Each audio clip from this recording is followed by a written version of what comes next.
তো আমাকে আমার এই সোশ্যাল মিডিয়া জার্নি নিয়ে অনেকেই অনেক প্রশ্ন করে যে দিদিভাই দুটো বাচ্চা সামলে, তোমার হাজব্যান্ড শুনেছি বাইরে থাকে, সমস্ত দিক সামলে তুমি এই সমস্ত ভিডিওর কাজ কিভাবে সামলাও?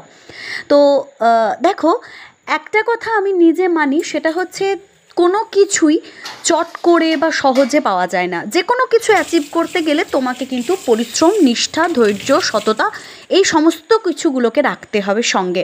তো আমার জীবনের মোটোটাও অনেকটা সেরকমই। আমি ছোটোবেলা থেকে লেখালেখির সঙ্গে যুক্ত ছিলাম, তার পরবর্তী সময়ে আমি মানে ভিডিওতে এসেছি।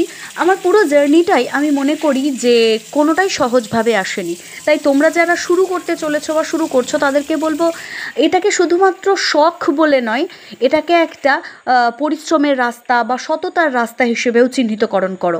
তো আমার এই রাতের কাজগুলো দেখছো, ছেলেদের ঘুম পাড়ানোর পর আমি যে সময়টুকু পাই সেটা হচ্ছে সম্পূর্ণ নিরিবিলি সময়, এবং সেই সময়টুকু আমি রাত্রিবেলাকার সমস্ত বাসন ধুয়ে ফেলি, রান্নাঘর গুছিয়ে ফেলি, সমস্ত জায়গায় লাইট অফ করে দিই, মেন গেটে তালা লাগিয়ে দিই। তারপর এসে আমি দাঁড়াই আমার গোবিন্দর কাছে। তখন দেখি হয় কোনো দিন 10:30 বাজে, কোনো দিন রাত 11টা বাজে। তারপর থেকে শুরু হয় আমার ভিডিওগ্রাফির কাজ, অর্থাৎ কোনো দিন তারপর থেকে আমি শ্যুটে বসি, বা কোনো দিন শ্যুট করা আছে এডিটিংয়ে বসি। তো আমি কাজটাকে এমনভাবে করি যেন মনে হয় যে এই কাজটা আমাকে করতেই হবে। আর সত্যি কথা বলতে কি, যে জিনিস তুমি খুব সহজভাবে পেয়ে যাবে সেই জিনিসের কদর তোমার কাছে থাকবে না।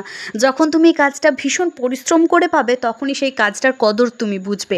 তো যারা ভাবো যে সংসার হয়ে গেলে, সন্তান হয়ে গেলে মেয়েরা আর কিছু করতে পারবে না, তারা আরেকবার চেষ্টা করে দেখো, তুমি চেষ্টা করলেই পারবে।